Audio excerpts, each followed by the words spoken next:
Olá, seja muito bem-vindo, seja muito bem-vinda a mais uma edição do podcast Conta e Manda. E você sabe, hein, que aqui no podcast Conta e Manda, na conta do Conta e Manda, a gente tem sempre um entrevistado para a gente fazer, né, aquele bate-papo bem legal. E você é o nosso convidado, porque toda segunda e toda sexta, às 18 horas, 6 da noite, tem o Conta e Manda na Lata. É a nossa live que a gente opina, que a gente discute muito sobre futebol. Então, ó, pode compartilhar, pode ativar as notificações para receber as nossas mensagens e faz o seguinte: curtiu aqui o bate-papo que a gente faz? Manda pro amigo, aquele teu amigo, aquele teu parça. Não curtiu? Faz o seguinte, manda pro teu inimigo, se você não curtiu. O importante é você compartilhar, o importante é você espalhar aqui esse nosso bate-papo. Quem tá comigo hoje aqui, fala aí, Caduzito. E aí, tudo bem? Tudo na paz, Aelo. Que bom estar aqui de novo, mais uma vez, para bater papo com grandes nomes do esporte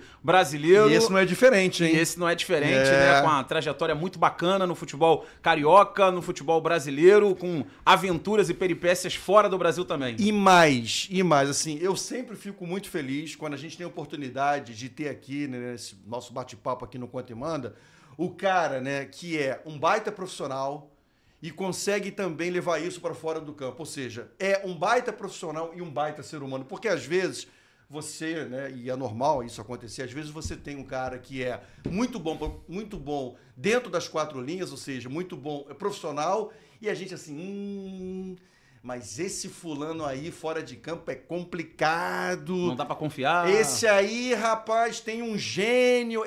Gênio, né? Que as pessoas falam. Tem uma personalidade. Tem uma personalidade. E esse nosso hoje, mais uma vez, para nossa alegria, para nossa felicidade, a galera do mundo do futebol fala bem dele. Como profissional e também como ser humano. Apresenta essa fera aí, cara. Principalmente até assim, e acho que até um elogio muito bom pra todo mundo, né? Quando você é mais elogiado como pessoa, porque você é muito mais tempo pessoa do que profissional. Quando você é elogiado como pessoa, vale mais do que alguns títulos. A gente tá falando de Zé Ricardo, ex-técnico de Botafogo, Vasco, Flamengo e em passagens internacionais. Na base, um sucesso. No profissional também, revelou e trabalhou junto na revelação de grandes nomes do futebol brasileiro. Zé, obrigado por estar com a gente aqui no Conta e Manda, porque é uma oportunidade muito bacana pra gente conversar. Já era um sonho antigo nosso. A gente já tá mas jogador caro é assim, cara. É difícil. Jogador caro, não posso e tudo mais. Aí coloca a culpa na assessoria. Não, fala com o meu assessor e tal, não sei o quê. Jogador caro valoriza, mas que bom que você tá aqui, Zé. Obrigado, Aelo. Obrigado, Cadu. Um prazerzão aí estar junto com vocês aqui no Conta e Manda. Parabéns pelo programa. Bacana, sucesso obrigado. Aí. Um ano de trabalho muito bacana. Só ouço falar bem. E um prazer poder estar aqui conversando com vocês. Vamos falar sobre futebol, falar sobre a vida, porque o futebol e a vida estão sempre muito ligados. Sem dúvida. E eu já queria largar, né, dar largada aqui, porque assim, antes mesmo, né, de a gente começar, e fazendo o trabalho de pesquisa, porque às vezes a memória falha a gente, né? A gente fala assim, será que foi mesmo? E, obviamente, a gente recorre para fazer um trabalho de pesquisa, de apuração, como a gente diz, no jornalismo. E eu estava com o Cadu, e aí o Zé chegou depois, a gente ficou assim, caramba, será que dá para encher, né, os dedos de uma única mão? Né, de um técnico, por exemplo, que a gente sabe da rivalidade que existe no futebol brasileiro. Rivalidade, por exemplo, entre Grêmio e Internacional, entre Palmeiras e Corinthians, entre Cruzeiro e Atlético, né? Grandes rivalidades, são rivalidades estaduais. E no Rio de Janeiro não é diferente, né? Você tem rivalidade de Flamengo com Fluminense, de Fluminense com o Vasco e, obviamente, talvez, né? Não vou dizer a maior, porque senão a galera vai pegar no meu pé. Uma das mais fortes no Rio de Janeiro é de Flamengo e Vasco. E o Zé Ricardo, eu fiquei pensando assim, além do Zé Ricardo, quem mais viveu isso? Zé, você conseguiu, né, ser um dos poucos técnicos que faz um trabalho no Flamengo, um trabalho vitorioso, um trabalho com conquista, e logo depois, ou seja, você sai do Flamengo, não emenda outro clube. O clube que você emenda depois é o Clube de Regatas Vasco da Gama. Você lembra disso na época, na hora que apareceu essa proposta? Alguém te falou sobre isso? Você, cara, aqui é uma exceção. Você lembra disso, Zé? Olha, foi realmente um momento muito marcante da minha carreira, porque eu tinha recém-iniciado na carreira de profissional, né? Na verdade, eu subi no Flamengo em 2016 e fiquei 1 ano e 8 meses no profissional. E 15 dias depois eu acabo recebendo o convite do Vasco, né? Por intermédio ali do Anderson Barros, mais um convite do presidente Eurico Miranda. E assim, no primeiro momento assusta, como você falou, porque é uma rivalidade histórica, né? E a gente sabe o quanto as duas equipes são poderosas e são rivais. Então, minha primeira preocupação era como a gente iria ser aceito, né, pela torcida do Vasco. Mas o Eurico me chama, né, para uma primeira conversa, e ele já tinha feito uma pesquisa na minha carreira, e logicamente que ele viu que antes do futebol de campo eu tinha trabalhado no futsal do Vasco da Gama. Então ele me chama e fala, não, pode deixar que a sua aceitação vai ser legal, tenho certeza disso. Você não é o primeiro. Me citou alguns jogadores e também alguns treinadores que fizeram essa mesma Lazzaroni, trajetória. Deles, né? É o Lazzaroni, Sebastião Lazzaroni, meu mestre, foi meu professor na Escola Municipal José Veríssimo, então já tinha um carinho muito grande por ele. Ele foi talvez o que tenha feito essa passagem de primeiro categoria de base, depois profissional no clube e ido para outro clube, o Lazzaroni se assemelha mais, mas tiveram outros, né? Então essa realmente foi o primeiro grande desafio que eu tive. Graças a Deus a gente conseguiu também fazer um trabalho bom no Vasco, chegamos também numa classificação muito boa no Brasileiro, chegamos na final do Campeonato Carioca. Então assim, eu tenho muito orgulho desse meu início de carreira, de ter passado em dois clubes gigantes como Flamengo e Vasco. Como é que foi no início? Por exemplo, assim, você chega no Vasco e aí no teu dia a dia, né, onde você mora, nos lugares que você circulava, como é que era ouvir do torcedor do Vasco e também ouvir do torcedor do Flamengo? Pô, você traiu a gente, agora tá lá no Vasco, tá lá em São Januário. Como é que foi no início? Teve muita gente assim, principalmente aquelas pessoas que a gente tinha mais contato, que falam, poxa, não faz isso, é uma rivalidade muito grande, você tem uma história bonita aqui no Flamengo, categoria de base. Mas assim, também tinham pessoas que eu já havia trabalhado no Flamengo, que estavam no Vasco, e eu achei que era importante para a minha carreira também me provar em relação à minha capacidade dentro de um clube rival e ficar na minha cidade, junto da minha família também. Eu morava em Vila Isabel nessa época, né, um bairro muito próximo do Maracanã, então dava aula em escolinha ali, colégio municipal, também sou professor formado. Magistério, Estado, então conhecia muita gente ali, tem muito vascaíno na região de Vila Isabel, assim como tem flamenguista também. Uhum. Então realmente foi assim, num primeiro momento foi um pouquinho difícil, mas assim, a aceitação foi muito boa. O pessoal da casa do Vasco, o staff da casa também me recebeu de braços abertos e logicamente com pessoas acima que confiavam no trabalho e a gente conseguindo fazer um início muito forte ali, um retorno do Campeonato Brasileiro foi muito bom. A gente foi campeão de inverno, vamos dizer assim, no Vasco do segundo turno, né? Fizemos a melhor campanha, se eu não me engano, junto com a Chapecoense, aquela Chapecoense do Caio Júnior. Verdade. Né? Conseguimos ali, juntando o primeiro turno, que foi com o Milton Mendes, e o segundo turno que eu comecei ali, o Valdir fez um jogo importantíssimo contra o Fluminense no Maracanã. Assim que eu cheguei, eu não pude assumir no primeiro jogo. E ele fez esse jogo, foi 1-0, o gol do Ramon, lateral esquerdo, que hoje é comentarista. E ali a gente conseguiu, se a gente perde aquele jogo, provavelmente eu iria sumir na zona do rebaixamento, mas aquele jogo ali foi importantíssimo, porque depois teve a data FIFA, ficamos 15 dias trabalhando e voltamos muito forte, conseguimos uma subida bem grande e a gente conseguiu a classificação para Libertadores, primeiro para pré-Libertadores e depois da Libertadores. Então assim, foi muito legal, eu tenho um carinho enorme pelas pessoas que ainda trabalham no Vasco, pela torcida do Vasco, pelo clube, mas também o Flamengo, de uma certa forma, foi onde eu fui criado, fiquei 16 anos, me formou como profissional, então é uma gratidão eterna aos dois grandes clubes. Zé, até em cima dessa questão, né, envolvendo o Vasco, né, porque a gente, pelo menos a galera da minha idade, ou perto disso, 40, 45, como é o caso também do Aiello, assim, tem na figura do Eurico Miranda, né, uma coisa muito polêmica, né, sim, uma figura, talvez nos microfones, um personagem, mas internamente um outro. Muita gente fala muito sobre o Eurico, né, e muita gente que trabalhou com ele fala muito bem. Queria que você falasse um pouquinho como é que foi o trabalho com ele, como é que foi o convívio, se de alguma forma gera um susto, né, profissional, aquele dirigente à moda antiga, tinha quem dizia que ele colocava a mão em escalação, que queria se meter. Queria que você contasse um pouquinho da relação com o Eurico. Bom, eu acabei chegando no meio da competição, né? E, na verdade, na segunda partida do retorno. E eu tive um convívio com ele ali de 4, 5 meses, né? Ele já era a última eleição dele, ele não podia se reeleger.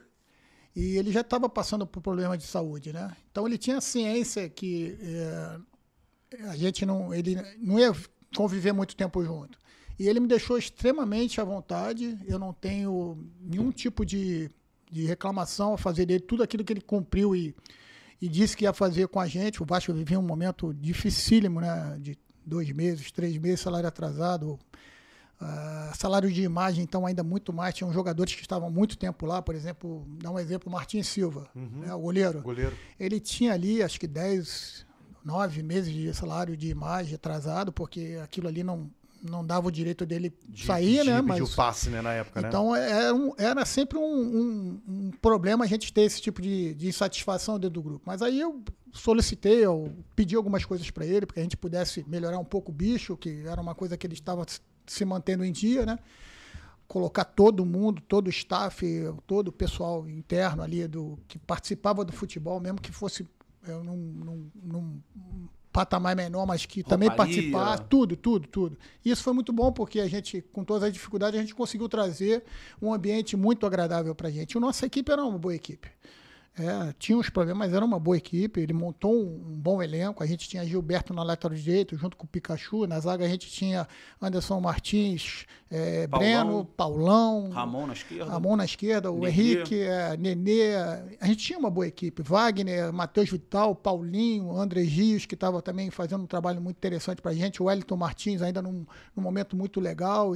Então, assim, a gente tinha uma boa equipe, sabia que podia fazer muito melhor do que a gente fazia, mas fomos ganhando corpo, confiança, que é muito importante no futebol, com muita humildade, trabalhando dentro de São Januário apenas. A gente não tinha um CT para trabalhar, a gente trabalhava no campo anexo, então a gente treinava num campo de 70 metros, por 50 metros ali, um campo pequeno, para quem conhece São Januário, sabe como é que é, e a gente conseguiu montar um grupo muito coeso. Com tudo isso, conseguimos chegar, né? Então, assim, o Eurico nunca se meteu em nenhuma escalação, nenhuma. Ele gostava de conversar um dia antes do jogo. Falou, vou te chamar aqui o dia pra gente poder, antes do jogo, pra gente poder conversar, saber se tá tudo bem. E essa era a abordagem que ele fazia comigo. Tá tudo bem? Tá precisando de alguma coisa? Tá alguém te dando problema? Então, assim, ele tinha essa questão de não deixar os problemas aumentarem. E aí, fora do campo, ele resolvia do jeito dele, né? Como você falou, o Eurico sempre foi uma pessoa polêmica, não seria, né? Ele falava. Quando eu cheguei lá, ele me chamou na sala a primeira vez, acabou o treino, eu troquei de roupa e fui conversar com ele. E aí ele ficou 2 horas comigo, né? Sala cheia de fumaça de charuto e tal. Charutando, né? Papel direto. Papel papel. Ninguém entendia nada na mesa dele, mas ele entrava, alguém não mexe, que eu sei tudo onde tá e tal, não mexe aí. Tanto que foi a única vez que eu fui de roupa civil, né? Porque aí eu falei, não é bom, porque eu tive que voltar e tomar banho. Claro. Falei, eu vou de uniforme de treino lá da próxima vez. E ele falava assim, alguém tá te preocupando, tem algum burburinho e tal, qualquer coisa você me fala, não fala com ninguém, fala aqui comigo. E ele falou, a gente vai para Libertadores, que ele dava a entrevista, a gente vai contra tudo e contra todos, a gente vai para Libertadores. Respeito voltou, aquelas coisas. E aí eu lembro exatamente nesse primeiro dia, eu saí, entrei na sala do Anderson Barros e falei, pô, o presidente falou que a gente vai para Libertadores. Ele falou, poxa, ele fala isso para todo mundo. Mas ele no fundo, como ele sabe que é a última gestão dele, ele não quer ter nenhum tipo de problema para ser rebaixado, para não ficar uma coisa marcante. Sim. Mas ele falava isso para todo mundo, isso foi uma coisa que ele me ensinou. Onde a gente encontrava, ele falava, Libertadores, a gente vai para Libertadores, a gente vai para Libertadores. E isso foi contaminando a nós, aos jogadores e às pessoas que começaram a ver a evolução, os resultados começaram a aparecer. E parece que dizem que a palavra tem força e tem realmente. E foi a última Libertadores do Vasco desde então. Cara, sim. Desde então, eu estava puxando pela memória também. Zé, você que trabalhou lá no clube, né? E assim, e é inevitável a gente fazer comparação, cara. É inevitável, porque assim, quando a gente fala desse momento do Vasco, é óbvio, é natural, e eu sei que o torcedor às vezes se incomoda com isso, mas essa comparação ela é inevitável. A gente olhar para o Flamengo, por exemplo. Sim. Como o Flamengo se organizou. E assim, tá? E esse descolamento que o Flamengo teve não foi só sobre o Vasco, não. O Flamengo no Rio de Janeiro descolou dos 3, tá? E dentro do cenário nacional de outros grandes clubes do futebol brasileiro. Só não descolou do Palmeiras, né? Fora isso, descolou todos os outros. Exatamente. Hoje a gente pode dizer isso. Não é... Eu não sei qual é a palavra, se é preocupante, angustiante, frustrante... ver esse momento que o Vasco vive, ou seja, Cara, você foi o último técnico do Vasco numa Libertadores da América, Zé. Tem quanto tempo isso? 2018 foi a Libertadores. Foi em 2018 a Libertadores. Não, 2018. 2000, Você quer dizer, quem 2017, colocou... joga Você 18. colocou o Vasco na Libertadores, né? No final do campeonato Foi. de 2018. Então, de 18 para 25, são 7 anos.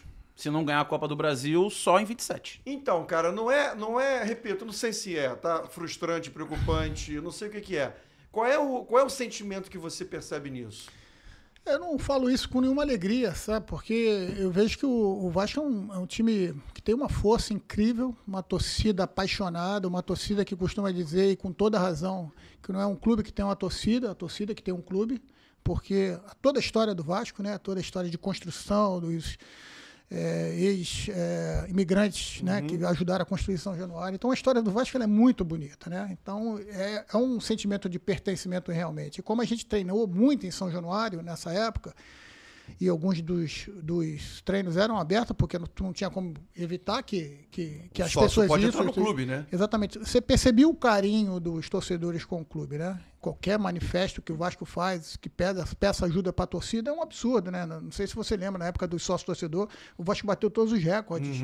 Eu estava lá nessa época. Então, assim, não é legal a gente ver um clube do tamanho do Vasco, né? E a imagem, né? Quando aconteceu com a gente, quando a gente classifica e a gente vai para o sorteio da Libertadores, a gente cai no pote 4 da Libertadores porque não tinha ranking. O ranking era muito baixo do Vasco, e aí você vai para o pior pote, né? Sim. E você acaba caindo... Seria a quarta força, quarta força. Pegou o grupo mais difícil. Mais difícil. A gente Pegou pegou Racing. Cruzeiro, Racing, Universidade do Chile e Vasco, né? Então, um grupo fortíssimo, né? E isso, certamente, a próxima vez que o Vasco se classificar, vai acontecer novamente, né? E a gente estava conversando um pouquinho sobre planejamento antes da gente começar aqui. Eu acho que é isso, né? O Flamengo mostrou, e eu acho que os outros clubes não podem se sentir ofendidos em relação a isso. Tem que perceber qual é o caminho, né? O Flamengo também tinha dificuldades até de se manter. O Flamengo brigou para não cair um pouquinho antes dessa época de ouro do Flamengo começar. Sim. E você estava lá no Flamengo, na reorganização. Estava na base, enfim, a gente percebia toda a angústia. Mas uma vez o Flamengo buscando austeridade, buscando um planejamento bem feito, em 17 classifica com a gente fica em segundo lugar no Brasileiro junto com o Santos, o Palmeiras é campeão, e a gente fica junto com o Santos ali em segundo lugar. O Flamengo classifica para 2017 e nunca mais o Flamengo deixa de disputar a Libertadores. Eu acho que é isso que o torcedor do Vasco espera também por uma equipe gigante, com a torcida enorme que tem e a força que tem. Então, tomara que a gente consiga ver logo. O Vasco tem aí a Copa do Brasil ainda, a principal chance, né, para buscar.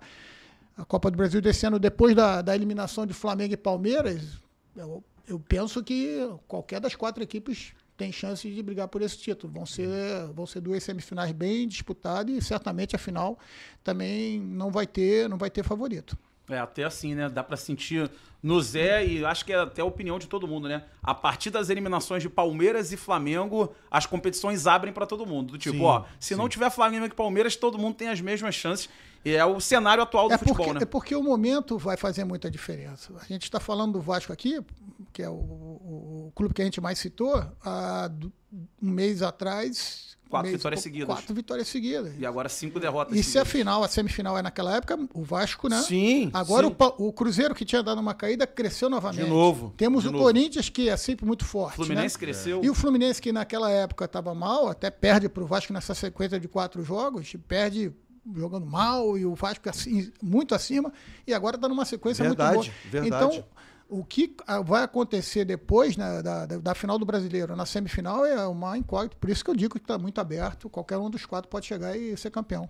Até assim, Zé, a gente estava falando muito de Vasco, né? Entrar na tua passagem de Flamengo, porque ela tem a parte do profissional, que assim acaba sendo a mais visível pro brasileiro de uma forma geral, quando o técnico é do time profissional de uma equipe da Série A, mas aqui para quem é do Rio, o teu trabalho na base é muito conhecido há muito tempo e você teve a oportunidade, hoje em dia dá para dizer, na época já dava para dizer que era um privilégio, hoje em dia está consolidado, né, uma geração que o pessoal falava, né, a geração 2000 do Flamengo, campeã invicta, que passava anos e anos sem perder, Vinícius Júnior, Paquetá. Queria que você falasse um pouquinho dessa geração que você viu nascer e como é que você observa onde eles atingiram, né? No caso, tinham 3 assim mais destacados, né? O Paquetá, o Vinícius Júnior e o Lincoln. e o Lincoln acabou não conseguindo ir no ritmo dos outros dois. Queria que você falasse um pouquinho dessa oportunidade lá atrás, como é que você vê aquela geração hoje em dia? A Cadu é ela. Eu vou falar uma coisa para vocês, assim, que eu sou apaixonado pelo trabalho de formação, né? Eu sei que em algum momento da minha carreira eu vou retornar à base como diretor, enfim, como gestor, porque me encanta muito a transformação, ver o crescimento do atleta, né? A gente conseguir acompanhar passo a passo. Então, assim, o trabalho no Flamengo, 14 anos, desde o futsal, depois sub-13, sub-15, sub-17, sub-20 e até o profissional, é um motivo de orgulho para mim, muito pessoal, mas um motivo mais de orgulho de ver muitos daqueles atletas ali conseguirem, não só esses são ícones, né, vamos dizer assim, mas muitos deles conseguirem sobreviver à selva que é o futebol, a essa triturador de pessoas que é o futebol, as dificuldades que são, o peso que é começar no Flamengo e ter que performar no Flamengo. Muitos outros talentos que talvez a gente pudesse até colocar até mais vistosos na base que não conseguiram chegar. Encontro eles, falo com eles, algum deles aí. Mas, assim, é um sentimento que a gente precisa ainda muito investir na nossa base. Eu vejo que o Brasil passa por um momento muito delicado na questão de categoria de base. Às vezes a gente toma algumas decisões, alguns caminhos, sem perceber quais são as consequências que esse caminho pode levar a gente. Eu vejo com extrema preocupação a gente está hoje trabalhando num futebol que abre para 9 estrangeiros serem titulados em qualquer equipe. Então, assim, eu vejo que se a gente está num país que não tem cultura de formação e nem quantidade de formação, eu entendo. Você quer qualificar o seu torneio, como, por exemplo, acontece nas ligas árabes, que tinham 3, às vezes 5 estrangeiros, agora liberaram para 9, 11 estrangeiros, para ganhar visibilidade, para conseguir disputar mídia com os outros campeonatos. Agora, no Brasil, um país formador, você colocar 9 estrangeiros, me preocupa bastante. Por exemplo, agora a gente vai ter a final da Libertadores. Certamente o capitão de um lado, Gomes, paraguaio, e do outro lado, Arrascaeta, uruguaio. Nada contra, são 2 ícones que estão há bastante tempo no clube, tudo bem. Mas aí você vai ver os titulares dos 22, às vezes 16, 17 jogadores. Então, quando você faz isso, você intrinsecamente dá um recado assim, para que eu vou investir na base? Hoje a gente tem clubes aqui no Brasil que gastam verdadeiras fortunas na base. Eu não sei se isso vai acontecer daqui a um tempo. E aí, como consequência disso tudo, eu quero ver daqui a um tempo a gente a nossa formação, a nossa seleção brasileira. A gente já teve uma dificuldade grande para classificar agora para o último Mundial. Terminamos em 5º lugar.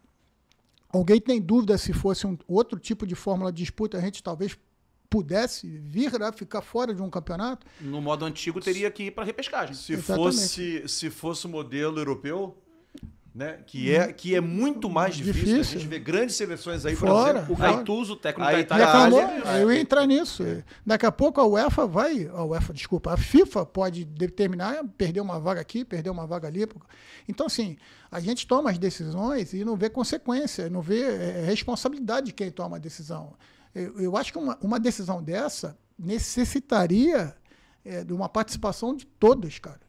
E realmente, quando eu não estava, eu estava trabalhando no Japão quando teve essa mudança, e eu cheguei nas minhas conversas com o Rodrigo Caetano, né, que trabalhei com ele no Flamengo, no Internacional, ele falou que os clubes todos, unanimidade, tinham aceito. Pô, mas peraí, a competição é da CBF. A CBF tem que cuidar da sua competição e também da sua seleção, que é a maior seleção da história. A camisa brasileira é a de maior tradição no mundo. Então, assim, a gente tem que cuidar um pouquinho mais disso, entendeu? Então, eu vejo com preocupação, eu acho que deveria ter sido discutido um pouco melhor. Eu já escuto algum movimento, algum burburinho que está em pauta, em discussão a CBF, né? Porque, assim, é lógico que a gente quer um Arrascaeta aqui, é lógico que a gente quer um Gustavo Gomes, é lógico que a gente quer os melhores aqui, um Payet, a gente quer mas a gente vê jogadores que não é possível que a nossa formação não forma tanto. E o que acontece com isso? A gente libera para a Série A, daqui a pouco esses jogadores estão na Série B, daqui a pouco estão na Série C, e para onde vai a nossa formação? A quantidade de jogadores que nós formamos por ano, que atinge a categoria profissional, fazem o que com esses jogadores? Aí começam a sair, e a gente vê o que aconteceu com a Emirados Árabes agora, não classificou, mas assim, já tinham 7, 8 jogadores naturalizados que foram para lá com 20, 21 anos. Esses meninos daqui a pouco voltam, aparece como foi o Igor Jesus, retornam e, pô, de onde está esse cara? Mas às vezes o cara já está naturalizado, já não quer mais voltar, enfim. Mas é assim, vamos lá, esse tema é bom para a gente discutir, né? E é importante demais ouvir um treinador, e muito mais do que treinador, né? Você como um professor, como um formador de jogador. A questão das 9 vagas é prerrogativa, ou seja, usa quem quer. Por que então os clubes usam? Perfeito. Assim, onde está o problema? Porque assim, o clube poderia dizer, bacana, eu tenho direito aqui a colocar 9 estrangeiros, mas eu não vou colocar 9 estrangeiros. Eu vou investir na minha base e vou subir com o meu moleque aqui, né, que eu investi na base, no infantil, no juvenil, na categoria júnior, e ele vai chegar no time de profissionais. Por que todo mundo usa dessa prerrogativa e abre mão justamente de fazer esse trabalho de base? E tem um detalhe até, assim, em cima da tua pergunta, Elo. Na Espanha, por exemplo, o Atlético Bilbao não é que jogue só espanhóis, só jogam bascos. É isso aí, só e basco. no Chivas Guadalajara do México, é o único clube do futebol mexicano que não joga estrangeiro. Ou seja, dá pra fazer. Só pra acrescentar, o Mirassol, salvo engano, é o único sem estrangeiro. É o único sem estrangeiro no futebol brasileiro. Então, assim, o destaque desse ano. Se existe uma prerrogativa, por que todos eles usam? Bom, segundo a gente escuta de alguns dirigentes, de alguns empresários, que o treinador, o jogador que vem do mercado sul-americano, ele é mais barato. Assim, de uma forma geral, custa menos. Por causa da moeda. Por causa da moeda. Dizem. Mas a gente está vendo muitos jogadores vindo da Europa. Então não acredito que seja só isso. E a gente sabe, o futebol mexe com muito dinheiro. Cada transação internacional tem quem ganha com taxas com isso. Então fica muito difícil. O futebol é um business. E eu não sou contra, pelo amor de Deus. É lógico que a gente tem que ter a participação de melhores. Eu acho que internacionalizar a marca CBF, a marca Brasileirão, é importante para que a gente tenha visibilidade. Daqui a pouco o nosso principal campeonato passando em outros lugares é importante. Né? Agora, de uma forma geral, você colocar 90% da sua equipe com possibilidade de ser estrangeiro e mais, Elo e Cadu, a gente tem algumas equipes que tem no seu elenco mais do que 9, ou seja, são 9 pênaltis de conversão, mas a gente com 11, 12 jogadores. Sim. Ou seja, você traz Se machucar um estrangeiro, já tem um estrangeiro para jogar. E você traz mais problema ainda, porque você tem que obrigatoriamente deixar alguém de fora por força de um regulamento, e isso aí eu acho que é ruim para todo, até pro ambiente do dia a dia, pro treinador, para quem gere aquilo ali. Tem alguns clubes, inclusive, né, que o pessoal até brinca, né, que existe o clube dos brasileiros e o dos gringos, que eles acabam, pelo idioma, se aproximando, e aí acabam tendo isso é natural, os costumes, né? E isso é natural e é esperado até que isso aconteça, mas assim, o cerne da questão não é a gente dizer o que pode e o que não pode, é a quantidade. Esse é o meu único ponto. A gente não pode, num país formador, que dá garoto a balde, a rodo, a gente abrir mão desses garotos, dar a oportunidade dele, não fazer um campeonato sub-23, porque no ano, mais engraçado, no ano que foi estabelecido os 9 jogadores estrangeiros, a CBF acaba com o sub-23. Opa, peraí. Então uma coisa não está conectada e nem está planejada para acontecer. É só... Você quer voltar para a base para dar uma freada na marra desses moleques? Porque eu vou te contar, hein? Tudo bem. Brasileiro tem talento, brasileiro é um talento nato. Agora, que molecada marrenta, hein, Zé? Então, eu vejo assim, a nossa geração tinha uma maneira de viver, de enxergar a vida, as dificuldades eram outras, as facilidades eram outras, e a gente tem que entender que é uma geração, não defendendo, mas a gente tem que entender que é uma geração diferente, se conecta de outra forma. Eu falo isso em sala de aula. Então a gente precisa entender essa conexão, logicamente que estabelecer limite. Eu acho que disciplina... ainda mais num meio tão competitivo, num meio que a gente sabe que você ter isonomia de informação, de tratamento, mas ao mesmo tempo você entender da onde aquele jogador veio, a sua particularidade, quais são as suas necessidades, quais são as suas exigências sociais, né? É importante você entender isso para você tirar o melhor daquele jogador. Então, acho que eu gostaria de voltar para a base para um dia, gostaria de voltar para a base um dia para poder, primeiro, estabelecer etapas e conseguir ver acontecer aquela transformação. E segundo também, porque eu acho que o jogador brasileiro, ele tem essa... quando você vê algum problema assim com um jogador que acontece fora, já tem um certo estereótipo, né? Pô, jogador brasileiro é marrento, jogador brasileiro... A gente não pode tirar a maneira do jogador, a criatividade do jogador brasileiro em nenhum momento, mas eu acho que estabelecer... Porque o futebol mudou, cara. O futebol mudou. O regulamento aí... o VAR, às vezes aqui no Brasil, né? Muito mais incisivo, interfere demais no jogo, ao meu modo de ver aqui demais. Eu trabalhei no Japão, o VAR se intromete de vez em quando. O juiz está ali, mas aí a gente entra em outro caso. Né? O juiz fora trabalha, deixa o juiz trabalhar. Aqui não. Falta, junta 4. Falta, junta 8. Vai pro VAR, junta comissão e tal. Então, assim, o jogador brasileiro ele tem uma característica que a gente não pode tirar, mas certamente que a gente precisa também estabelecer limites na parte da disciplina e mostrar para eles qual é o caminho melhor para tomar. Zé, você falou sobre a invasão de jogadores estrangeiros, mas tem uma outra invasão de estrangeiros que é a de técnicos, né? Sim. E assim, aí te afeta, você estava falando sobre os jogadores, afeta o futebol brasileiro de uma forma geral, só que a invasão de técnicos estrangeiros afeta os treinadores brasileiros, evidentemente, num local onde tinham 20 times brasileiros na Série A e 16 técnicos brasileiros, você tinha 16 possibilidades. Hoje em dia, tendo aí meio a meio, tá ficando cada vez mais complicado. Como é que você observa tudo isso, né? Essa invasão de estrangeiros, ela não está sendo só para os atletas, está sendo também para os treinadores e até, em alguns casos, mais treinadores do que... mais técnicos gringos do que brasileiros. Cadu, eu sou muito direto em relação a isso. Eu trabalhei 2 vezes fora do Brasil. Se tiver oportunidade, uma boa oportunidade, volto para trabalhar, ou seja, seria utopia minha falar que sou contra. É uma tendência natural, isso aí não vai retroceder. Mas eu acho que a gente tem que botar a mão na nossa consciência e ver também onde nós erramos. A gente não tem uma classe extremamente unida. Nossos cursos foram estabelecidos de forma até atrasada, vamos dizer assim, até porque a FIFA sugere os cursos de formação de treinadores há muito tempo. E o Brasil, se eu não me engano, foi 2013 o primeiro curso. Então, assim, a gente tem que botar a mão na consciência e ver onde nós erramos. Isso para mim está muito claro. E eu acho que estabelece também réguas para a gente, da gente ter que melhorar, evoluir, querer crescer, querer melhorar o nível de trabalho, comissão técnica, a exigência do clube. O que chateia um pouco a classe, isso eu sei, porque a gente tem contato direto, é assim, que o nível de tolerância normalmente para um treinador de fora é muito maior, o nível de segurança nos contratos muito maior, e assim,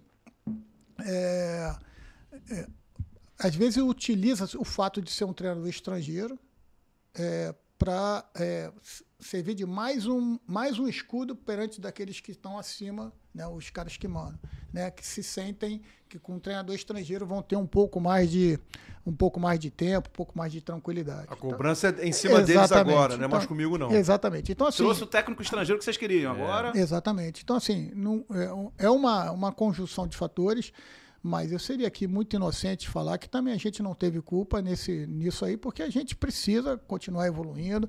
Acho que o fato da gente ter 5 estrelas na camisa da CBF não nos dá nenhum tipo de garantia mais do que os outros, né? E a gente precisa continuar evoluindo. Eu bato na tecla, nós temos excepcionais treinadores. Eu trabalhei na base há muito tempo, muitos desde que estão aí e alguns outros que ainda não conseguiram ter oportunidade de subir ao profissional, ou alguns que estão em equipes menores. Temos excelentes trabalhos que não deixam a dever a nenhum outro. Porém, vai ser uma questão de oportunidade, o espaço se diminuiu, trabalhar quando aparecer a oportunidade, tentar fazer o melhor possível, como está fazendo, por exemplo, o Rafael Guanais lá no Mirassol. Quando surge esse assunto, seja aqui no Conta e Manda, diante de qualquer personagem, seja treinador, seja jogador, seja dirigente, na Rádio Globo, na Rádio CBN, onde eu participo, no Sport TV, onde eu participo do Redação Sport TV, eu faço a seguinte pergunta. E aí, obviamente, né, a pessoa que está aqui, ela se posiciona. Você já deu uma pincelada aí. O pentacampeonato, as 5 estrelas, geraram uma soberba no brasileiro, no futebol brasileiro? Ou seja, somos pentacampeões, somos os melhores, e isso basta, isso é suficiente para a gente continuar sendo o melhor no mundo, e aí a gente deu aquela estacionada, né? E não dar um F5, e não melhorar, e não estudar, e não evoluir. Você acha que se houve um malefício de 5 estrelas, né, do pentacampeonato, esse é um deles? Quem sou eu para julgar alguém, né? E uma questão dessa que é bem sensível. Mas assim, eu vejo que a gente precisa ter sempre, acho que todo profissional que se acomoda, profissional que acha que é o melhor, a tendência dali é só diminuir ou cair. Então, isso em todas as áreas. Eu acho que não é assim como treinador. A gente está num esporte, num meio que evolui drasticamente de 1 ano para 2 anos. Assim, antigamente a gente falava de gerações, década de 80, década de 90 e tal. Você não pode falar isso no futebol. Futebol, a cada 3 anos, tem novidade a rodo para você discutir, trabalhar, testar, avaliar se deu certo, melhorar coisas novas. Então, assim, as gerações, talvez até pela velocidade das mídias, velocidade que tudo chega para você. Um mundo analógico e hoje um mundo digital. Então, assim, hoje você não pode acomodar. Então, eu acredito que realmente a gente precisa estar acompanhando toda essa evolução para que a gente, como esporte, como futebol, como meio que sustenta todos nós, a gente precisa estar evoluindo. O treinador brasileiro também. Por isso eu te falo, assim, tem muita gente boa trabalhando. Eu não gosto de ficar falando muito assim sobre comparações de passado, porque são totalmente diferentes, mas aprender com o passado e tentar evoluir mais ainda no futuro. Até assim, dentro dessa questão da evolução que a gente sempre busca dentro do futebol, tá chegando aí, já é uma realidade no Brasil, as SAFs, né? Elas estão chegando, e você foi um treinador que trabalhou em clubes associativos, né? Do Presidente, a gente falou sobre o Eurico, no próprio Botafogo, no Vasco, e trabalhou no Cruzeiro já no período SAF, com o Ronaldo, que é um dos grandes nomes da história do futebol em campo, e agora está nessa outra área. O que você viu de mudança? Porque no ano que o Cruzeiro já era SAF, foram 4 treinadores que treinaram naquele ano, o Cruzeiro até evitou o rebaixamento, mas assim, olhando de fora, o Cruzeiro trabalhou na demissão de treinadores igual ao modo antigo. O que tem de diferente? O que você já notou de diferença no modelo SAF e associativo no trabalho do treinador como reflexo das diretorias? Bom, o que eu posso dizer é o seguinte, eu não acredito que seja um modelo único, possa ser melhor ou seja o melhor para todos. Eu acho que cada clube tem o seu modelo ideal, né? O que pode ser bom para um, às vezes para o outro pode ser muito ruim, né? O que eu entendi lá do Cruzeiro, assim, pelo que as pessoas falavam antes de eu chegar e pelo que a gente acompanhava e escutava de colegas que trabalharam lá, é que a situação antes do Ronaldo chegar era uma situação de pré-falência, e ele realmente teve uma participação importantíssima em fazer o Cruzeiro sair daquele estado lá. Muita gente boa trabalhando lá, muita gente boa mesmo, que estava por trás do Ronaldo ali, que não aparecia tanto, porque o Ronaldo realmente, como nome, ia aparecer sempre. Ele tinha, paralelamente, também o clube, acho que ainda tem o Vai Lá do Livre da Espanha. Então, assim, ele tocava 2 projetos muito desafiadores, vamos dizer assim. E ele conseguiu organizar o Cruzeiro. Eu vi um Cruzeiro já num movimento bastante interessante. Naquele momento ali, todos os jogadores já estavam com seus salários em dia, os funcionários também, os credores antigos, eles renegociando dívidas. E quando eu chego lá, ele já está também num movimento seguinte, que era a venda para o Pedrinho. Né? Então a gente já escutava ali que o Ronaldo tinha um comprador, a gente acreditava que seria o Pedrinho, né? Que hoje está lá, e que aquele movimento, já no final de 23, parece que só não estava sacramentado, mas já estava, só não tinha assinado. Mas eu vi já o movimento e as pessoas que trabalham no Cruzeiro pré-Ronaldo e pós-Ronaldo, ou durante a era Ronaldo, só tinha elogios a fazer do que o Cruzeiro era, de coisa assim, de o Cruzeiro não poder mais pegar na padaria o pão e o café e o leite para poder dar café de manhã para os seus atletas. Estava nesse nível. Então, assim, foi uma transição. Certamente uma transição dessa não é muito fácil. Não é da noite para o dia. Não é da noite para o dia. Talvez essa questão instável ainda gerou aquela mudança toda, essas mudanças todas, mas o fato é que ele conseguiu passar ali aquela barreira e hoje o Cruzeiro já navega em águas bem mais calmas. Né? Então não te surpreende o Cruzeiro estar fazendo essa campanha não, desse hipótese nenhuma, eu tenho certeza. E a torcida do Cruzeiro também é uma torcida que comparece, né? Lota sempre o Mineirão, né? Tá sempre muito presente. É sempre um dos locais que mais tem média de torcida. Então, assim, a torcida também que é bastante apaixonada, que ajuda, né? Sem dúvida nenhuma. Está fazendo uma competição muito segura e também um dos favoritos para ganhar a Copa do Brasil. Como é que era a resenha com o Ronaldo? Então, como ele vivia muito na Espanha na época, né? Se eu não me engano, até nessa época ele tinha acabado de casar. Eu tive contato com ele 2 vezes, assim, visual. Foi na estreia contra o Santos, que a gente vence o Santos 3-0 na Vila Belmiro. Ele foi.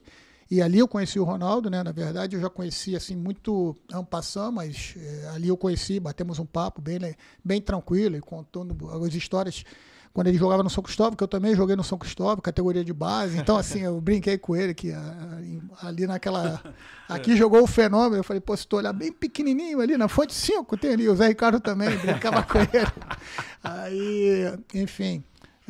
e depois a gente se encontrou em mais um jogo, Flamengo e Cruzeiro, na estreia do Tite pelo Flamengo, que foi 2-1 ou 2-0 Flamengo. A gente se encontrou.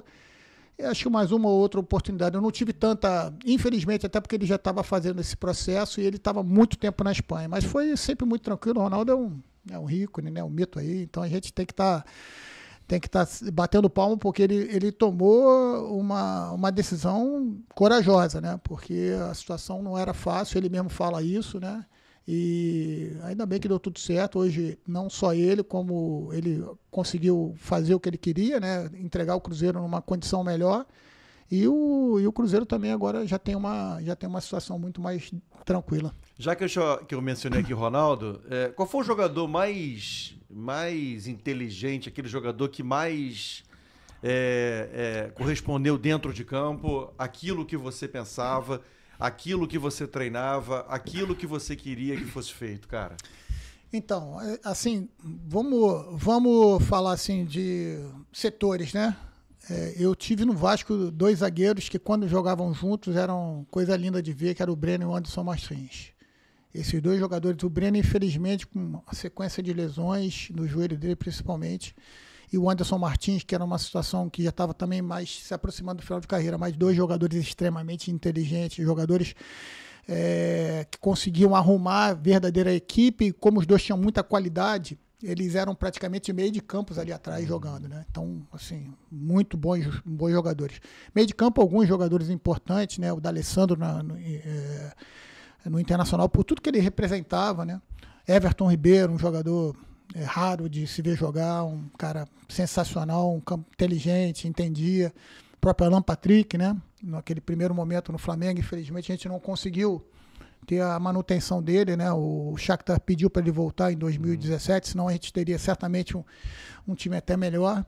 E no ataque, o Paulo Guerreiro. Paulo Guerreiro é um cara extremamente inteligente, capacitado, cognitivo alto, entendia os movimentos, entendia o time certo. Então são jogadores que realmente decidiam não só dentro, mas fora de campo também ajudavam bastante. Você concorda que o que eu já ouvi de muito treinador, que os 90 minutos do jogo é a coisa mais fácil? Não tem dúvida. Que a coisa mais difícil é a semana, porque é durante a semana que o jogador diz, professor, poxa, tô com meu filho doente, será que eu posso chegar mais tarde amanhã, tem que levar no médico? Professor, me troca de quarto com fulano de tal que tá roncando muito, não sei o quê. Ou seja, esse controle, essa gestão de pessoas é muito mais difícil do que mexer no time no segundo tempo, de fazer uma leitura de jogo? Vai depender de cada caso é um caso, mas eu vejo que estabelecer um bom ambiente é tudo isso, Aelo. Você ter não só a equipe em campo colocando o que você treinou, o mais legal, sem dúvida nenhuma, o que mais deixa um treinador feliz, satisfeito, é quando em campo você consegue ver aquilo que você treinou e os jogadores acreditam que aquilo vai dar certo, o jogador acredita que aquilo ali é um bom caminho, a estratégia que foi traçada é uma boa estratégia, vê acontecer. Logicamente que tem um adversário e você não combina com o adversário. O jogador te testa? Não tenha dúvida. O tempo todo, assim? Será que sabe mesmo? Não tenha dúvida. Eu acho que você só consegue assim, o respeito quando você tem, primeiro, um senso de justiça muito grande, olhar no olho e dizer para o jogador aquilo que realmente ele precisa escutar. Seja para o lado bom ou para o lado ruim, não querendo fazer média. E eu, muito claro, eu sempre falei, porque entendo que essa relação ela é sagrada. Se você não tem isso, você começa a ter dúvida em tudo, né? Até do que o cara está falando. E, logicamente, tem o conteúdo que você mostra para o jogador que aquilo ali vai dar certo. Então, acaba sendo isso um teste, o tempo todo que você precisa um teste. Até porque tem 30, 32 no plantel. Eu gosto de trabalhar com um pouco menos, mas normalmente é isso que tem. No Brasil não dá, né? Para trabalhar com menos... não tem como. Não tem como. Jogo Mas você acaba escolhendo ali os 11, os 23 que vão para a relação e, logicamente, que não vai ter todo mundo satisfeito. Eu não acredito que nem nas principais equipes, ganhando tudo, estejam todos satisfeitos. Isso não vai acontecer. E se você quiser agradar todo mundo também, a chance de dar errado é muito, muito, muito grande. O que eu faço para que isso seja minimizado? Eu tento ter um senso de justiça muito grande, né? E isso eu falo para eles. Me entreguem tudo que vocês têm de melhor, eu prometo sempre dar o meu melhor para vocês e me ajudem a ser justos. Eles ajudando, treinando pra caramba, se dedicando, não tendo sacanagem, eles me ajudam a ser justo, entendeu? E aí eu acho que isso fica um caminho melhor para a gente poder tocar o trabalho. Jogador derruba técnico? Eu não sei de forma direta, eu acredito que hoje... Você já foi derrubado por jogador? Olha... Ou percebeu que estava vendo o movimento? Assim, cara... Não, o que acontece é o seguinte, tem horas que o momento não é positivo e que você percebe que, às vezes, uma interrupção de trabalho está próximo, pode acontecer. Mas o jogador em si, eu não acredito, sabe por quê? Porque hoje você tem gerentes, você tem diretores, você tem uma gama de pessoas que estão ali no staff, e é importante demais ter o staff, que também depende daquilo ali, né? Muita gente depende do futebol. O futebol é uma coisa muito séria, né? São muita gente, além da paixão com o torcedor, que eu acho que é o maior respeito que todos têm que ter, até porque o torcedor, para mim, faz o tamanho do clube. Se um clube é gigante, é porque a torcida é gigante. Se o clube é grande, é porque a torcida é grande. Então, é um respeito maior ao torcedor, mas tem muita gente que depende daquilo ali, do dia a dia, né? Então, assim, eu acho que um jogador...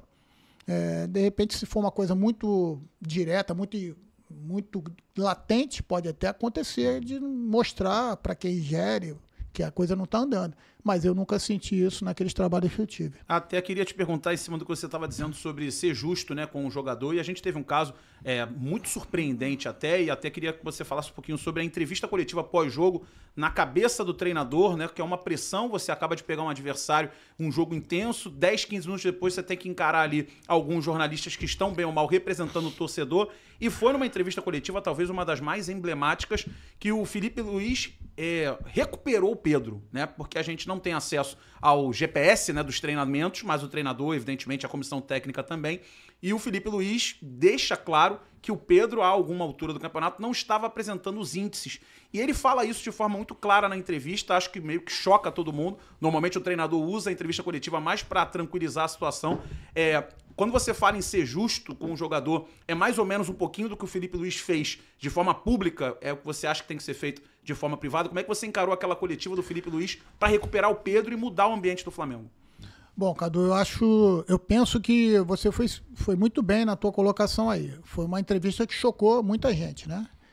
Mas vendo de fora, e é lógico que fazer julgamento de fora é sempre difícil, mas ele deu detalhes, então assim, vendo de fora, me parece que aquilo ali foi só um transbordar do copo. Não foi o primeiro incidente, né?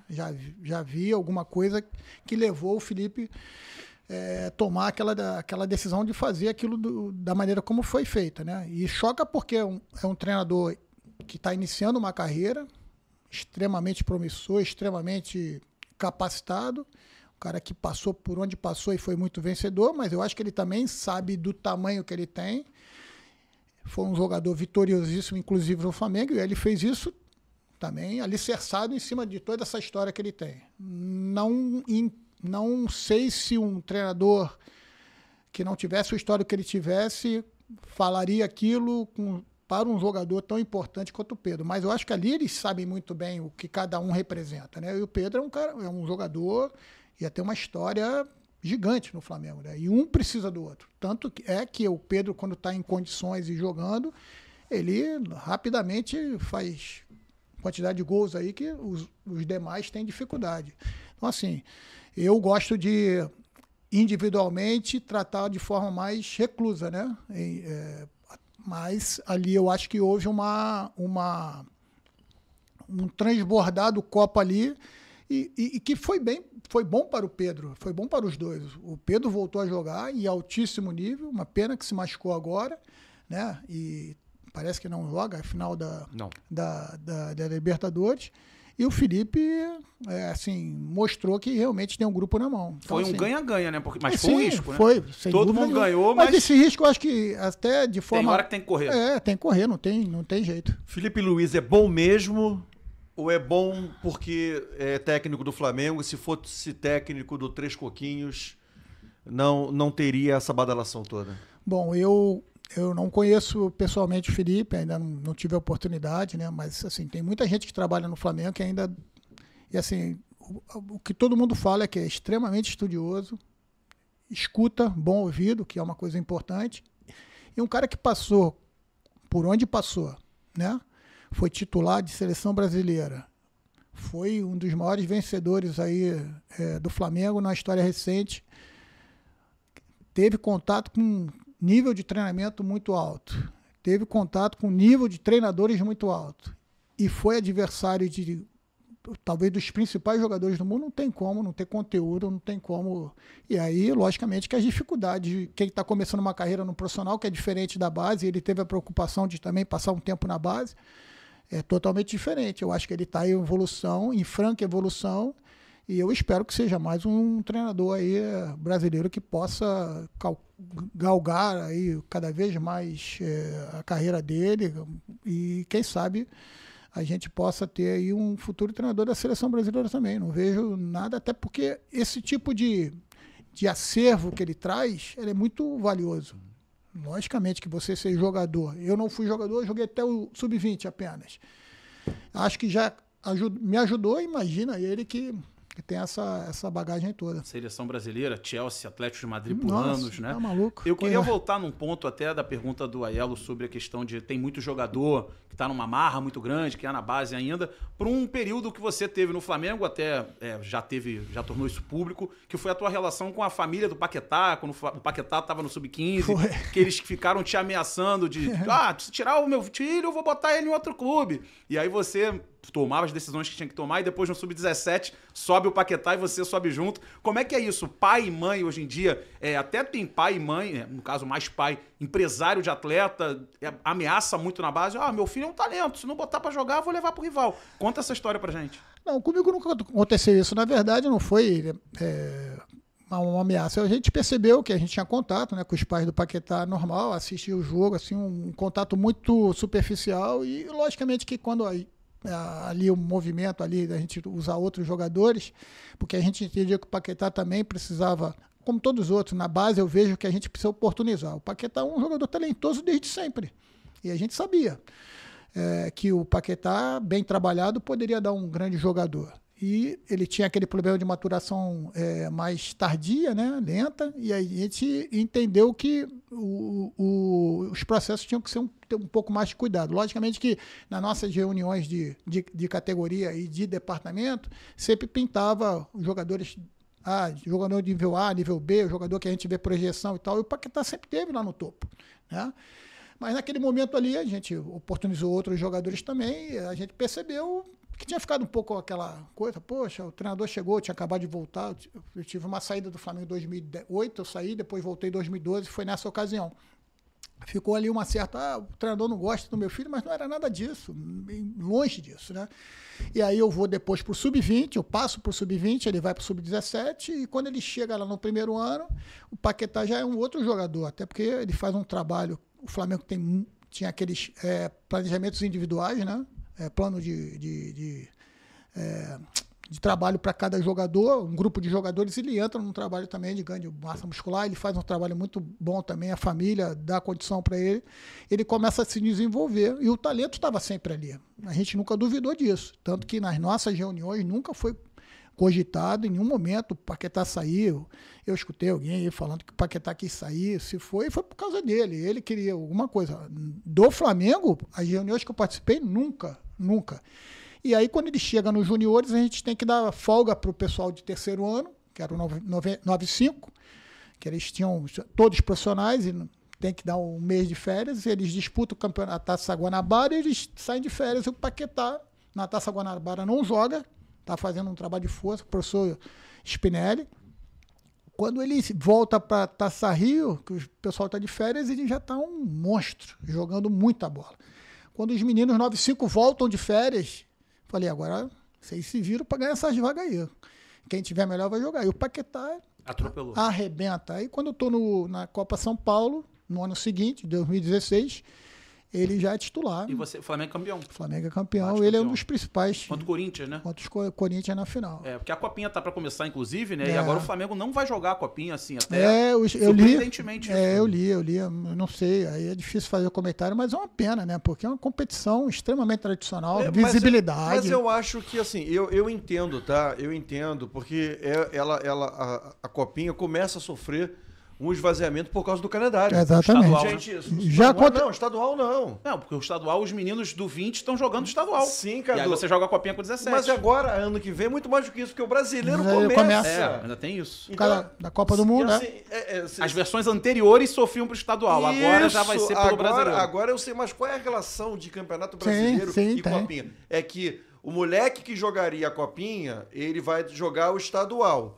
Ele está disponível no estadual. E o moleque do estadual vai pro brasileiro. Vai começar as primeiras rodadas. Né? Entendeu? Então, assim, cara, a Copinha começa a sofrer com essa questão aí. E é muito gostoso, né? Por exemplo, aquela geração ali, a gente revelou muitos jogadores. Né? E Léo Duarte na zaga, a gente tinha o Ronaldo, a gente tinha o Matheus Sávio, o Cafu, Paquetá, Viseu, Matheus Trindade. A nossa equipe era uma equipe muito talentosa, entendeu? Então, assim, eu vejo com tristeza, né, tudo isso aí, porque a Copa São Paulo tem uma extrema visibilidade. Normalmente, em janeiro não tinha nada, todo mundo olhava a Copinha, né? Sim. E foi uma conquista, assim, muito, muito legal, porque a gente sai de uma reformulação, a categoria sub-20 está o tempo todo reformulando, né? E quando esses meninos chegam, a gente tinha muita esperança e eles confirmaram. Mas é clube grande, tritura jogador de base? Tritura no sentido assim, o moleque vai bem na base, eu sempre ouvi muito isso, né? Sim. Acho até que Evaristo de Macedo, né, que usava essa frase, que garoto joga com garoto. Né? Uma coisa é o garoto de 19 anos jogando contra um outro garoto de 19 anos. Se eu tenho 19 anos e vou jogar, se eu sou um atacante, tenho 19 anos e vou jogar contra um zagueiro de 19 anos... É um jogo. É um jogo. Agora, se eu sou um atacante de 19 e vou jogar contra um zagueiro de 26, de 27, ele tem muito mais maturidade, ele tem muito mais o atalho do jogo, do campo do que eu. Não tem dúvida. Você acha que, de certa maneira... E aí, assim, se é de clube grande, só porque jogava bem, né? Vou lembrar de alguns nomes aqui, né? Talvez, assim, um dos fáceis de lembrar, Magno, que foi jogador do Flamengo, que era chamado atacante. De Romagno. Isso. Nas categorias de base e tudo mais. Vou lembrar de do Toró, que era atacante. Toró. Chuva de gols. Virou meia, virou volante e foi indo pra trás. Torazinho. E tantos outros. O ponto fora da curva, um dos pontos fora da curva talvez seja o Sávio. Né? Sim. Seja não, é o Sávio. Então, assim, você acha que em clube grande a molecada sofre muito mais pressão? Sofre porque, Elo, porque normalmente um clube que tem boas categorias de base, mas o seu profissional é um tem que vencer, tem que ganhar, acaba investindo em contratações, aí a gente entra novamente naquela questão do número de estrangeiros também, e você acaba restringindo o espaço, né? Então, é natural que alguém ali que você não conseguiu dar espaço vai sobrar e vai arrebentar em outro clube. O que os clubes procuram fazer parcerias, emprestar, né? E depois tentar pelo menos reverter um pouquinho, dar um retorno financeiro com percentuais, ou então gatilho da FIFA, né? Para tentar resgatar alguma Mecanismo coisa. Mecanismo de solidariedade. É isso que grandes clubes estão fazendo. Outro dia eu escutei que o Palmeiras tem mais de 100 jogadores de base que passaram pela sua base aí, espalhado pelo mundo todo, e esses jogadores, todo ano que passa um ano, o Palmeiras consegue aí uma quantidade grande de dinheiro só com o mecanismo de solidariedade da FIFA. O Flamengo tem feito muito isso agora, conseguiu vender alguns jogadores, outros clubes, né? O Flamengo emprestou o Igor Jesus, que era volante, para o futebol português. O futebol português vendeu para os Estados Unidos e o Flamengo foi sempre conseguindo receber por um jogador que quase não jogou no seu clube e acaba, no fim das contas, para jogar num clube grande, tem que ser muito fora da curva, né? Tinha que ser um Estevão da vida no Palmeiras.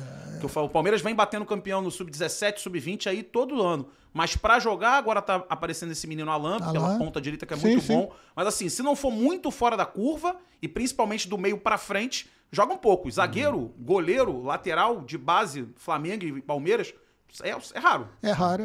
Porque normalmente o clube, quando que ele expõe o jogador? Ou quando ele está em extrema crise financeira, não tem dinheiro, não tem dinheiro, aí ele precisa colocar ou precisa vender o jogador, ou quando ele realmente tem aquilo como filosofia, né? A gente tem alguns clubes assim, né?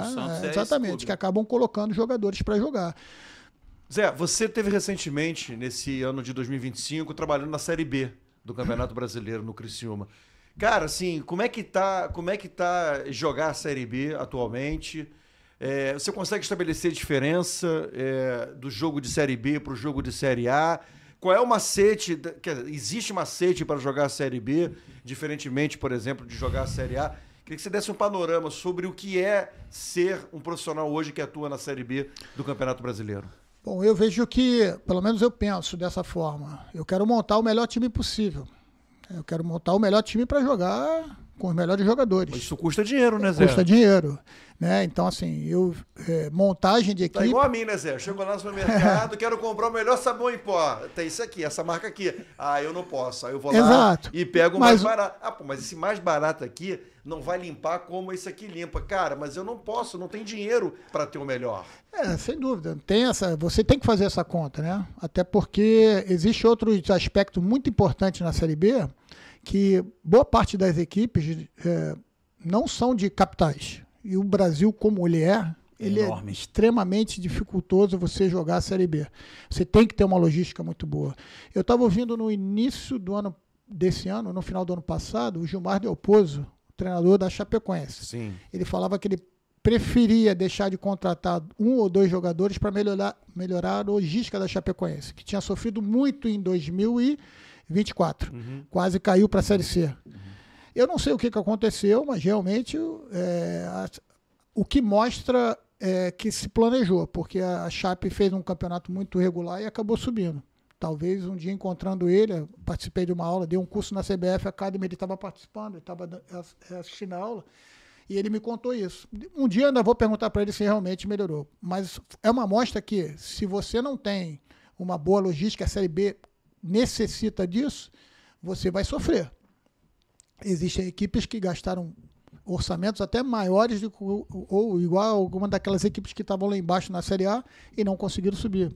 Me parece que o Goiás foi uma equipe dessa que gastou muito dinheiro, um orçamento muito alto e não conseguiu, mas certamente se você não tiver bom orçamento, boa logística, você vai ter dificuldade. Já tem aeroporto em Criciúma? Não. Então, complexo. Criciúma é complexo. Vou revelar aqui então, né? O Botafogo contratou uma vez um jogador, um volante, acho que em 2007 ou 2006, chamado Leandro Guerreiro, que depois foi jogar no Cruzeiro, um volante.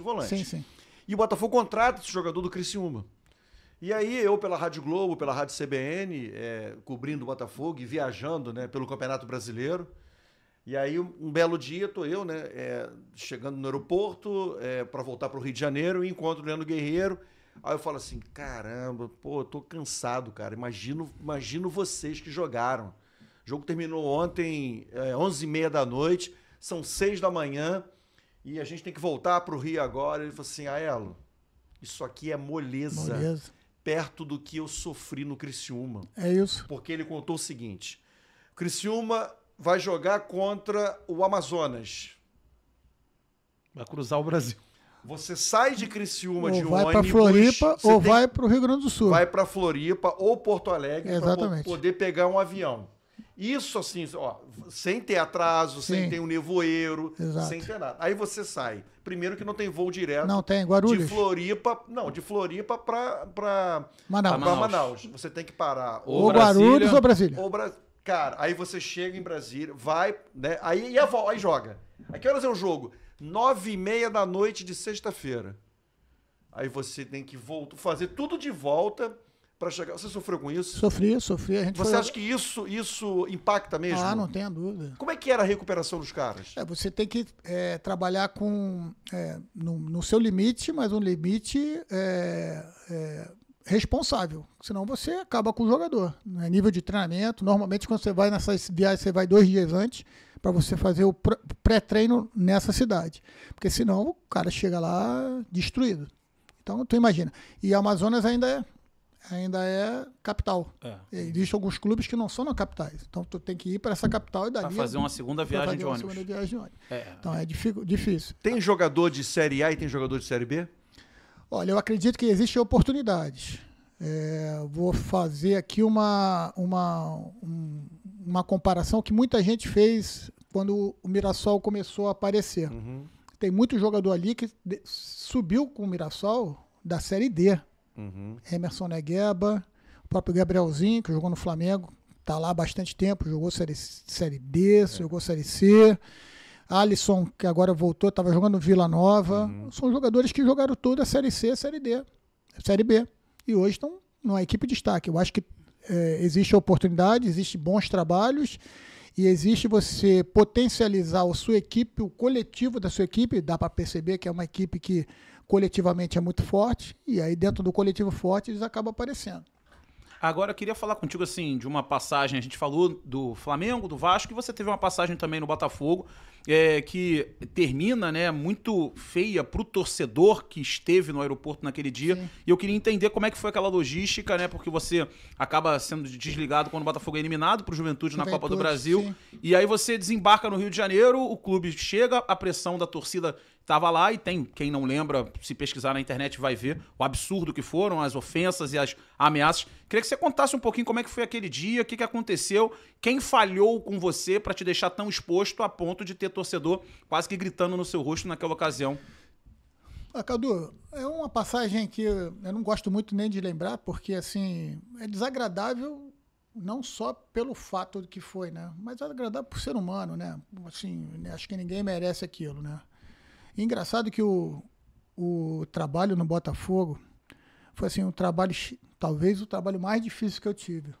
Um clube que estava passando por um momento muito difícil. Quando eu chego, eu assumo em final de 18. O Botafogo estava num momento difícil no Campeonato Brasileiro. Tinha perdido o primeiro jogo da Sul-Americana contra o Nacional do Paraguai. Tinha que reverter um 2-0 que tinha tomado em Assunção. A gente assume, a gente consegue passar do Nacional do Paraguai e reverter aqui no Rio. É um clube com salários muito atrasados e pior, sem perspectiva de receber. Então, assim, foi um trabalho extremamente difícil e a gente consegue, depois do início que não foi tão bom, depois a gente consegue uma sequência muito boa. Vencemos Corinthians, vencemos Internacional, vencemos Flamengo, vencemos jogos importantes. A maioria Valência, deles, Eric. Exatamente. A gente traz o Eric, né, foi uma insistência minha, ligando para as pessoas, para a gente conseguir trazer o Eric. Então, assim, e foi um trabalho muito bonito, porque fizemos um trabalho extracampo fantástico. As pessoas que estavam lá com a gente sabem disso, não vou entrar aqui em detalhe. Um trabalho fantástico, a gente consegue levar o Botafogo na Sul-Americana. E chegamos no último jogo contra o Atlético Mineiro, lá no Independência. Se vencêssemos o Atlético Mineiro, a gente ia para a pré-Libertadores. Eu, particularmente, poderia participar de 3 Libertadores nos 3 primeiros anos. 17 no Flamengo, 18 no Vasco e tá quase. Só que a gente perde esse jogo para o Atlético Mineiro. Perdemos de 1-0 lá no Independência. Então, assim, foi um trabalho que me deu muita satisfação. Quando termina o ano que a gente renova para 2019, o que acontece? O Botafogo tinha um monte de jogadores emprestados. Ninguém era do Botafogo, meia dúzia de jogadores eram do Botafogo. E aí a gente tem a necessidade, e o Botafogo não tinha pago nem os empréstimos desses jogadores. Então, todos eles praticamente saíram. E a gente quer remontar a nossa equipe. Totalmente. Aí está com o Anderson Barros e tal, como é que a gente vai remontar? E tentamos estabelecer uma meta. Aonde a gente vai investir? Falou, vamos fazer o seguinte, a gente tem uma turma boa dos juniores. Subiu uma galera Vamos boa. subir uma galera boa dos juniores. Vamos ver quem a gente consegue aproveitar no estadual e vamos focar na Copa do Brasil e na Sul-Americana. Isso é bom até eu falar aqui, gastar um pouquinho mais de tempo. Claro. Sul-Americana, pegamos Defensa e Justiça do BKSS, que nesse ano foi vice-campeão argentino, logo de cara. E na Copa do Brasil pegamos Campinense em Campinas, passamos, pegamos Cuiabá em casa, passamos, e depois o Juventude, que chega a esse jogo aí. Aí a gente vai jogar contra o Defensa e Justiça. A gente tinha Léo Valência machucado, o Joel Carlos também voltando de contusão. A gente abriu mão desses jogadores no estadual, fomos mal no estadual, ficamos em 6º lugar, não passamos naquele quadrangular. Ficamos em 6º lugar, realmente não fizemos um bom, mas era, vamos lá, planejado. Estava dentro do planejamento. E a gente vai jogar contra o Defensa e Justiça, ganha um jogo aqui de 1-0. Gol do Eric no final, uma chuva no Rio de Janeiro. O dia que parou o Rio de Janeiro. O Defensa um timaço. Timaço. Martínez, que é a seleção argentina, Alexander Barbosa. Que está hoje no Botafogo. O timaço, o time do BKSS, treinador que está no Equador. Então, assim, um timaço. A gente vai jogar lá na Argentina. 3-0. Vencemos o jogo lá. Alex Santana mete um gol no meio de campo. Exatamente. E a gente está correndo, cara. E o trabalho, que ao meu ver, é um trabalho que, sabe, tá rendendo. Às vezes é só resultado, que as pessoas só veem resultado. Mas eu via que aquilo ali podia dar continuidade. Mas a torcida é paixão. E eu respeito muito a ideia deles, a ideia do torcedor, o pensamento do torcedor. E a gente vai jogar contra o Juventude, já na terceira fase. Nós empatamos aqui no jogo que a gente jogou, ficou em cima do Juventude o tempo todo. Não conseguimos. O Paulo Sérgio, atacante, que foi base do Flamengo, faz um gol. E a gente empata de 1-1, vai para jogar em Caxias do Sul, a gente faz 1-0. Cícero. Tivemos um gol anulado, Cícero também, impedido. E tivemos um jogador expulso. Aí o jogo muda. Aí foi o próprio Alex Santana. Duas faltas em seguida. Ele faz uma falta porque chuta a bola, não é que o cara vai bater, aquele negócio que fica chutando a bola. Não, mais atrás, o juiz dá um cartão para ele. E na jogada, a bola sai, entra, dá uma volta. Quando chega no meio de novo, ele perde o tempo de bola, faz um carrinho, pega o cara, expulsa. E aí sofremos uma pressão, o Juventude consegue empatar o jogo. E no último lance, escanteio pra gente, uma falta lateral pra gente. Eu até peço para não irem todos, a gente não consigo, tá lá no outro gol, a gente tem um jogador, toma um contra-ataque, toma um gol, 2-1. Então, assim, muito mais circunstancial. A gente iria pro pênalti e a gente tinha o Gatito Fernandes, né? Que era um baita pegador de pênalti. E a gente acaba tomando gol no último lance, não tem nem saída de bola, a gente é eliminado. E ali uma pressão, porque o Juventude tinha aquela toda história de 99 na Copa do Brasil e tal, e fica uma pressão muito grande. E eu conversando com o Anderson depois no hotel, ele falou que o presidente queria estabelecer um fim ali do trabalho. Aí eu falei, Anderson, vamos fazer o seguinte, a galera tá pressionada e tal, se for melhor pro Botafogo, não espera nem eu chegar, vamos decidir aqui se o presidente quer isso mesmo. E aí, acho que todo empregador tem direito de fazer aquilo que quiser, né? E ele decidiu encerrar o trabalho lá, muita pena, porque eu achava que o trabalho ainda podia dar muitos frutos, mas a pressão ali, foi cedida a pressão do presidente, enfim, o que aconteceu e eu acabei saindo. Então vamos fazer o seguinte, já que para a galera ter um pouquinho mais de sossego, não chegar no... Eu ainda pensei assim, para não ter esse tipo de pressão e tal, vamos encerrar por aqui, já anuncia que aí não tem pressão em aeroporto e tal. Quando a gente chega no aeroporto, no dia seguinte, né, o jogo foi à noite lá em Caxias do Sul, a gente dormiu lá, quando a gente volta, tem meia dúzia de torcedores aí, isso o pessoal falando pra gente. E aí eu ia direto do aeroporto para casa, né, porque eu moro ali na Zona Sul, eu estava no Santos Dumont, eu ia pegar o carro rapidinho, ia pegar um táxi para lá. Eu falei, depois eu pego o carro lá em General Severiano, no Engenhão. E o ônibus saiu por fora e foi para o Engenhão. E eu fiquei sem ninguém. Fiquei sem ninguém ali, não foi uma coisa assim que o Botafogo falhou e tal, foi uma decisão, não, deixa que eu pego um táxi aqui. Acabou eu, o treinador de goleiro, Flávio Tênis, e mais o fisiologista, a gente estava junto, falei, a gente vai junto, beleza. E aí demos um tempo, tomamos um cafezinho lá dentro, achou que não tinha nada. Quando a gente está indo embora, quando eu estou saindo ali do embarque, ia pegar o táxi, alguém lá dentro de uma loja lá, e, Zé Ricardo ali e tal. E aí teve meia dúzia de torcedores que já estavam indo embora, e aconteceu aquela cena lamentável. Lamentável porque, assim, eu não era mais o treinador do Botafogo e, assim, me dá pena, assim, da maneira como o ser humano está, entendeu? Uma agressividade absurda isso. E, assim, o que mais me chocou, assim, você vai... Eu lembro de uma coisa que foi falada, até uma mulher falou assim, você vai voltar a ser professorzinho, falou para mim. Eu falei, não vou voltar não, eu sou professor e nunca vou deixar de ser. Isso aí e tal, realmente teve aquela confusão ali. É um ponto triste, eu sei que não é a torcida do Botafogo, em hipótese nenhuma, mas foi ali uma coisa muito desagradável, né? Desagradável mesmo, logicamente que a partir desses momentos assim, a gente sabe onde a gente vive, a gente tem que ter um pouquinho mais de cuidado. Zé, é normal essa cobrança que a gente vê frequentemente acontecer? Por exemplo, essa semana teve no Vasco, sim, de torcedor invadir centro de treinamento e botar dedo na cara de jogador, de treinador, de dirigente. Você como um integrante, né, do futebol, uma pessoa do futebol, né, do outro lado, né, que você é um treinador, você acha normal isso? Você acha isso, de certa maneira, que faz parte do jogo? Pô, faz parte porque acontece. Não é que eu acho que seja normal. Eu acho que isso aí não pode acontecer. É como todo mundo fala aí. A gente não faz isso com nossos políticos que roubam a gente todo dia na nossa cara e a gente não faz nada. Pelo contrário, meio que normaliza a corrupção nesse país. O Brasil é um país corrupto. É um país corrupto. É um país de... diria que a classe política é uma classe covarde, porque fazer o que fazem com o povo brasileiro é uma covardia, né? E a gente elege na expectativa sempre de querer ter esperança, e a gente precisa ter essa esperança. E quem são as nossas esperanças? Esses políticos. Mas infelizmente as coisas acontecem, e eu também não quero ser saudosista aqui, mas se a gente olhar 30, 40 anos para trás, parece que o Brasil era melhor do que é hoje. Eu me preocupo realmente, porque parece que a minha geração... Por que eu me revolto quando eu falo isso? Porque parece que a minha geração falhou em algum momento, como cidadão brasileiro. E o futebol está incluído nisso. Se a gente falha como cidadão em algum lugar, o futebol faz parte da sociedade. Faz parte da sociedade. Aí com o celular aqui, hoje você faz o que tu quiser. Muitas dessas pessoas que vão lá, eles querem um like. Eles não querem bater no jogador efetivamente, tal. Lógico, quer fazer uma pressão, mas eles querem um like, bota na sua rede social. E às vezes a gente vê político assim também, bota na sua rede social ali que está fazendo alguma coisa, mas no fundo não está fazendo nada. Quando está fazendo, está... Mas...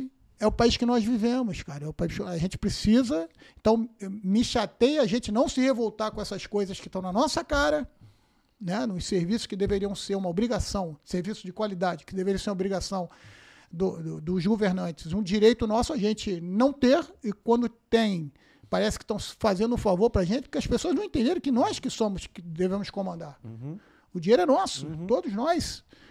Mas o futebol, infelizmente, tem isso. Eu não acho normal, nunca vou normalizar e acabo tendo até pena das pessoas que fazem isso, porque uma vez eu li que o ódio acontece pela ignorância, não pelo conhecimento. Parece que manter o nosso povo ignorante é um método e não uma consequência.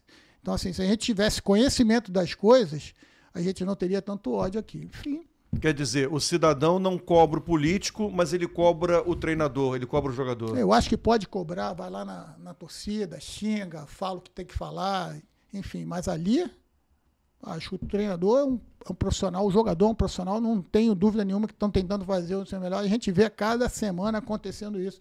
É aqui, hoje, amanhã ali e tal, mas a gente vê, não está ninguém pode falar que não aconteceu. Outro dia, como você fala, 2 jogos que o Flamengo não ganha, o nego já cobra o Felipe Luiz. Outro dia, Qual foi o absurdo da semana? A gente vê o Coritiba sendo vaiado no acesso. Vaiado no acesso. No acesso. Time sem vergonha. Cara, time sem vergonha. Pelo amor de Deus, os caras acabaram de conseguir um acesso. Né? E o Abel Ferreira, a mesma coisa no Palmeiras, um mês atrás, aí sendo xingado. Sim. Cara, então as pessoas estão perdendo um pouco a noção. Reta final do nosso bate-papo aqui, Zé Ricardo com a gente no Conta e Manda. Você é time pró-Neymar para a Copa do Mundo ou time fora Neymar na Copa do Mundo? Bom, a Copa do Mundo é um programa, Cadu, que a gente poderia fazer um outro podcast aqui. Só de Copa do Mundo? É, de Copa do Mundo, porque tem tanta coisa bem... Detalhista, bem específica. Copa do Mundo você precisa estar bem naquele mês, cara. Assim, muita coisa acontece na Copa do Mundo. Desde o sorteio, você tem que ser agraciado com um sorteio legal, né? Porque hoje eu estava vendo aí os potes, né? O Brasil está no pote 1.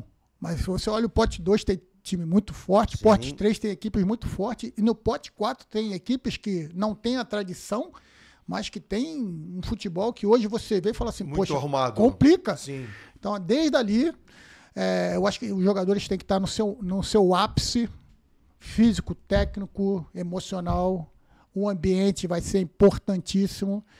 A gente teve uma Copa do Mundo aqui que a gente já meio que exigiu a presença dos principais, do Romário, por exemplo, ele acabou não indo, a equipe foi bem. Talvez pudesse ser melhor ainda com ele, mas foi bem, foi campeão. Então, assim, eu acho que o case Neymar para a Copa do Mundo vai depender do Neymar. Eu acredito que ele tem que começar o Brasileiro ano que vem, sair logo dessa pressão que o Santos está passando ali, começar bem, e aí eu acho que ele vai ter a oportunidade de jogar uma sequência, se preparar bem uma sequência. Se ele estiver bem, a qualidade técnica dele é indiscutível. Mas, de outro lado, se a nossa seleção tiver na evolução que parece que está tendo, e os jogadores que estão ali disputando, teoricamente disputando a posição com ele estiverem bem, eu não tenho dúvida que o treinador vai buscar um equilíbrio no seu elenco e um ambiente para o seu elenco melhor possível. Então, assim, eu acho que se ele estiver bem, fisicamente, tecnicamente, ele tem que sim estar, mas também, se ele não estiver, entendo perfeitamente. E um outro ponto, até em cima dessa questão do Neymar, se ele não estiver, até pelo que você conhece dele e a gente tem visto, dá para confiar que o Vinícius Júnior pode ser esse cara, ou na ausência do Neymar tem que compartilhar um pouquinho de responsabilidade para todo mundo para não sobrecarregar o Vinícius, que talvez a gente tenha sobrecarregado o Neymar em Copas anteriores? Eu sou da segunda opinião, Cadu. Eu acho que a Copa do Mundo ela é uma competição que a gente não pode ter preciosismo, não pode ter, querer ser mais, querer ser o jogador. Eu vi que um dos maiores jogadores da história, que é o Messi, ele não se coloca dessa maneira, né? E assim, mesmo quando nós conquistamos tudo que conquistamos, eu não via jogadores batendo no peito e falando, nem o Pelé, o nosso maior rei, nosso maior ícone, era um cara assim, e eu acho que isso faz com que todo mundo se sinta à vontade, se sinta capaz de ajudar na Copa do Mundo. Tem que ser aquele mês perfeito, porque vai ser uma competição extremamente dura, difícil demais. Eu vi algumas partidas de eliminatória da Europa, então vi seleções extremamente assim, capazes. Acho que temos espaço para grandes surpresas aí na Copa do Mundo, assim como foi Marrocos na Copa passada. Eu vi uma Noruega extremamente forte, difícil de ser batida. Acho que é a única equipe 100% na... 18 pontos. 24 pontos. 24 verdade. Pontos. Venceu todo mundo. Todo mundo, 100%. Verdade. E a única seleção que o Brasil nunca venceu. Nunca venceu. Quando enfrentou, o Brasil não conseguiu vencer. E aí tu vai para a África, tem equipes muito fortes. Então, assim, a gente tem... O Brasil é um dos favoritos, sim, vai ser sempre. Está com um treinador extremamente experiente, conhece a equipe vitoriosa, mas de longe não é a única favorita. Zé, quando você está em casa, que jogo de futebol para o treinador acaba sendo um estudo, né? Assim, na folga, sem ter tanta responsabilidade. Você prefere ver um time, por exemplo, de um Guardiola com aquele jogo ofensivo, ou um jogo mais pragmático de um Mourinho? Estão passando 2 jogos no mesmo horário. Você escolhe assistir o do Guardiola como treinador ou você escolhe assistir um do Mourinho como treinador?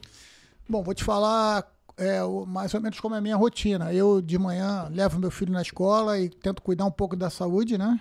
E depois, da parte da tarde, eu dedico a estudar outra língua e ver jogos. E, normalmente, depois de rodada, vejo o jogo que eu vi, eu tento assistir as entrevistas dos seus treinadores para ver se aquilo que eu assisti é aquilo que bateu de treinamento, de pensamento. Foco muito no futebol brasileiro. Hoje eu tenho tenho acompanhado um pouquinho mais o futebol sul-americano também. Eu tomei verdadeira paixão pelo Japão. Sempre que a gente tem a oportunidade, eu costumo assistir os jogos, né, na reprise dos jogos do futebol japonês.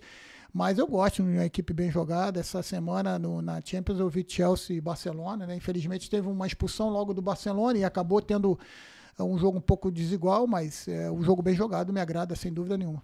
Porque assim, foi um 3-0 o Chelsea, né? Até surpreendente, porque o Barcelona vinha sim. Dentre os jogadores, você falou do Messi aí, quem é o que você, cara, vai jogar o fulano de tal, quero assistir? Rapaz, hoje eu vou falar com toda sinceridade, assim, eu gosto muito de ainda ver o Cristiano Ronaldo jogar, cara. Ele é um cara que me surpreende a cada etapa, porque o cara parece que tá no formal verdadeiramente, né? Ele tem jogado numa qualidade, assim, mas assim, sim, eu vejo que hoje, principalmente o Foden é um jogador também interessante. Lamine Yamal, não? Lamine Yamal. As notícias dizem que ele está um pouco, né? Tá deslumbrado demais, né? O rapaz como é que é o nome dele que está no Chelsea, que foi muito bem no Mundial? João Pedro, atacante. João Pedro. Aí o próprio Estevão, o outro, o que comemora assim Esse aí que eu queria falar. Cole Palmer. Cole Palmer, canhotinho. Agora, é muito bom também ver o Estevão jogar, né? Esse aí, pra mim... Quebrador de linha absurdo, né? Não, é absurdo. Eu acho que ele é um cara realmente fora da linha. A gente vai ter aí um jogadoraço aí por um bom tempo e parece que ele tem a cabeça muito boa, né? Todos falam que a família é boa, que a família tá levando ele pro caminho certo. Ele tem um caminho também muito tranquilo no seu dia a dia. Tomara que não se machuque, porque às vezes também tem contusão, às vezes atrapalha demais, né? Mas ele é um jogador que também dá gosto de ver jogar. Não te falei que o cara era gente boa no profissional e no pessoal? Eu te falei isso, cara. Zé, brigadaço, cara. Brigadaço mesmo, baita prazer. Você demorou pra estar aqui com a gente, mas que bom, cara, que você veio e foi super legal. Curtiu? Pra caramba, obrigado. Mais anos ainda do Conto Passa aí, para vocês poderem ter muitos anos de vida. Dá um abraço no Éboli pra mim. Deixa comigo, tá bom? Comigo. No próximo que você vier, ele vai estar aqui. Se Deus quiser. E um detalhe, né, Ayala, antes da gente fechar, né, desejando aí pra 2026 uma caminhada que as portas se abram. A gente fez aqui o Kleber Xavier, lembra? Verdade. Bateu o Kleber papo Xavier com o Kleber veio Xavier. aqui, contratado pelo Santos. Uma semana depois, burburinho, 10 dias depois, técnico do Santos. Tomara que a gente possa dar essa sorte. Virada de ano vai dar da Ricardo, cara. Valeu. Fim de 25, passado para 26, né? Um treinador desse aí no mercado. Com certeza. Os telefones começam a tocar no fim de campeonato. E aí, curtiu aqui o Zé Ricardo? Então faz o seguinte, pode compartilhar, pode espalhar pra geral. E não se esqueça, toda segunda e toda sexta, às 18 horas, aqui mesmo no nosso canal no YouTube, tem o Conta e Manda na Lata. Eu, Carlos Eduardo Éboli, Arthur Neto, a gente opina, a gente dá a nossa opinião, tem trocação, só não pode ficar com medinho de opinar. Então pode espalhar para geral e em breve um outro grande convidado aqui com a gente. Valeu, galera!